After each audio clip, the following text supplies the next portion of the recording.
gravação número 1900. Nossa Senhora da Humilhação, rogai por mim, né? Um beijo, Lariana. Agora vai. Quinto dia, quinto aprendizado. E o texto, deixar a nossa criatividade florescer, diz o seguinte: Deus não está no infortúnio, mas na criatividade que nos dá para transformar o infortúnio em projeto. O advento é o momento em que a criatividade amadurece. Na vida, sempre existe uma mistura das situações pelas quais passamos e das escolhas que devemos fazer. A criatividade é a chave que pode ser girada pela nossa fé para destravar as forças da transformação. E é muito bonito e interessante como esse texto ele vem explicar, até da impressão que foi escrito paralelamente ao Evangelho de Lucas 1:57, quando temos a narrativa do nascimento de João Batista. Sabemos que os pais de João Batista, Zacarias e Ana, eram casais já idosos, um casal de velhos, que nos dias de hoje seria impossível nós imaginarmos que esse casal teria um filho, ainda mais um filho como João Batista. Embora Zacarias fosse um sacerdote, um homem dedicado ao serviço do templo, até para ele pareceu difícil que o Senhor ainda os visitaria numa idade tão avançada como visitou. E quando o anjo revela a Zacarias que João Batista, o filho que ele tanto quis, nasceria, Zacarias duvidou. Para ele, o infortúnio de Zacarias foi exatamente isso: parar na sua limitação humana, parar na sua idade. Como será isso? De repente foi até a mesma pergunta que Maria fez quando o anjo visitou. Como será isso? Eu sou tão nova, não conheço homem algum. E Zacarias, mas eu já sou velho, não tenho nem saúde mais para cuidar de um filho. De repente ele pode ter pensado nisso. E diante disso, o anjo revelou a Zacarias: você só vai voltar a falar quando esse filho nascer. Porque Zacarias pediu uma prova para Deus diante disso.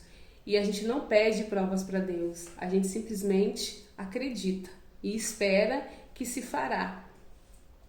E eu penso que durante todo esse tempo, durante os 9 meses de gravidez, quando ele via a barriga de Isabel crescer, ele foi passando na cabeça dele: realmente, Deus tem feito milagres dia a dia. E Zacarias teve a graça de transformar o infortúnio de não poder falar e ter só que escutar e admirar a graça que se fazia diante dele. Zacarias teve que se calar para contemplar a beleza do amor de Deus, da delicadeza de Deus, que crescia diante dele, naquela barriga que crescia dia a dia, mês a mês. E o texto fala também o seguinte: o advento é o momento em que a nossa criatividade deve amadurecer. Nós estamos no ano de 2020, no meio de uma pandemia. A nossa fé, às vezes, ela esmurece. Às vezes a gente pensa: nossa, como que vai ser o Natal? Né? Estamos no meio de uma pandemia. Quantas mil pessoas morreram? Né? Quantos amigos de repente nós perdemos? Quantas pessoas infectadas nós temos no nosso país, no mundo? Quantas pessoas desempregadas? Olhando para a nossa realidade de LGBT, quantos irmãos temos desprezados na sociedade, ridicularizados, mortos, que todos os dias passam por um tipo de sofrimento, um tipo de violência. Às vezes é difícil a gente ter fé nesses momentos. E é aí que a nossa criatividade vem, porque Deus não para e não se mobiliza diante da ação violenta do mundo, diante de uma pandemia. Deus ainda vem. E a nossa criatividade está em ver os detalhes de Deus, a delicadeza de Deus. Muitas vezes a gente pode dizer o seguinte: não vai ter Natal esse ano, né?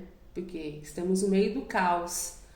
Mas assim como Deus surpreendeu Zacarias, Deus quer surpreender a gente pela nossa criatividade, pela nossa dedicação. Às vezes a gente nem merece, mas o amor de Deus é tão transformador que até na nossa criatividade Deus trabalha. Então, diante de tudo isso, que Deus possa nos visitar e nos surpreender e transformar o nosso infortúnio em graça. Que Deus possa nos dar a criatividade de ver a sua delicadeza nas pequenas coisas, numa pessoa que está do nosso lado, numa mensagem que Deus manda através de uma pessoa que de repente a gente nem imagina e Deus nos visita. Então, que nesse Natal e que esse tempo de advento, Deus possa se revelar a nós, assim como Ele se revelou a Zacarias mês a mês, naquela barriga que crescia, naquele ventre que era tido como ventre seco, porque uma mulher que não gerava era um ventre seco. E quanto de nós, às vezes, nos vemos como o ventre seco, o útero seco, né? E que Deus nos dê essa criatividade, Deus nos dê essa delicadeza de perseverarmos e percebermos a sua presença nesse Natal. Muito obrigada. Um beijo.